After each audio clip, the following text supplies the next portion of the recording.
Hey guys, welcome back to my channel. So आज हम DNA packaging देखेंगे। So DNA packaging में coiling structure होता है, डबल हेलिक्स स्ट्रक्चर, जो आगे चल के क्रोमोसोम में कैसे बनेगा वो हम देखेंगे। सो दो टाइप के ऑर्गेनिज्म होते हैं, एक यूकैरियोट होते हैं और एक प्रोकैरियोट होते हैं। जो प्रोकैरियोट्स होते हैं वो नॉन मेम्ब्रेन होते हैं, and we all know that in prokaryotes there is no nucleus present. So इनके वहाँ न्यूक्लियोइड प्रेजेंट होता है, जहाँ पे डीएनए जो होता है वो नेगेटिवली चार्ज होता है और वो आरएनए के साथ कॉइल्ड होके और एक stabilise non histone with amino acid के साथ कॉइलिंग स्ट्रक्चर बनाता है, ठीक है। एंड देन इन यूकैरियोट जो डीएनए होता है वो भी नेगेटिवली चार्ज होता है। हिस्टोन प्रोटीन, यहाँ पे बेसिक अमाइनो एसिड्स होते हैं, that is lysine and arginine, जो भी पॉजिटिव चार्ज होते हैं, ठीक है। हमें पता है जब एक नेगेटिव और एक पॉजिटिव मिलेगा तभी प्रोटीन बनेगा, ठीक है। सो यहाँ पे हिस्टोन 5 टाइप की यूनिट्स होती हैं, H1, H2A, H2B, H3 and H4। H2A, H2B, H3, H4 all lie in a pairs. तो यहाँ पे एक, ठीक है, एक सर्कल होता है, उसमें ये सब के सब पेयर्स में होते हैं।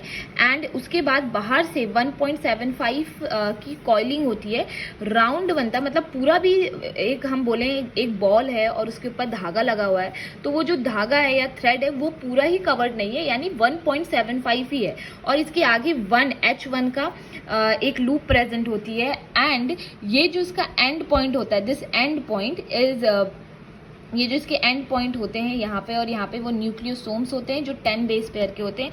And the total length of this histone octamer is 146 base pair, and इसको न्यू बॉडी भी बोलते हैं, ठीक है।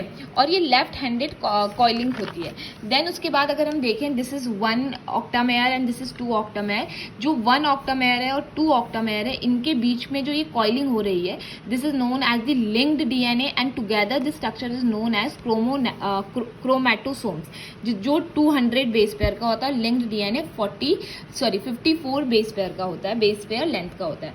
और ये कुछ ऐसा बीट लाइक स्ट्रक्चर्स दिखता है, बीट ऑन अ स्ट्रिंग, जिसमें ये न्यूक्लियोसोम है, ये linked DNA, then nucleosome, then linked DNA, कुछ ऐसा दिखता है, ठीक है। जो आउटर बॉडी होती है वो पॉजिटिवली चार्ज होती है बिकॉज इट्स हाइड्रोफिलिक। जो इनर बॉडी होती है वो नेगेटिवली चार्ज होती है, वाई? Because it's hydrophobic. हम उसके बाद देखें, यहाँ पे H4 होता है, ये H3 या H2 दोनों में से कुछ भी हो सकता है। H4 नेगेटिव होता है, H3 या H4 पॉजिटिव होता है, इन दोनों में होगा तो प्रोटीन बनेगा। तो यहाँ पे पहला बनता है 10 बेस पेयर का, फिर बनता है 30 base pair, then 300, then 700 and lastly 1400 nanometre का बनता है, जो होता है क्रोमोसोम। अब इनके बीच में कभी लाइट स्टेन, कभी डार्क स्टेन, कभी लाइट। तो लाइट स्टेन जो होती है वो यूक्रोमैटिन होती है, जो लूजली पैक्ड होती है, एंड क्या बोलते हैं, लाइट कलर की होती है। And very important thing, these are the active, ठीक है। और जो हेट्रोक्रोमैटिन होता है वो डेंसली पैक्ड होता है और इनएक्टिव होता है, एंड डार्क कलर का होता है, डार्क कलर का होता है।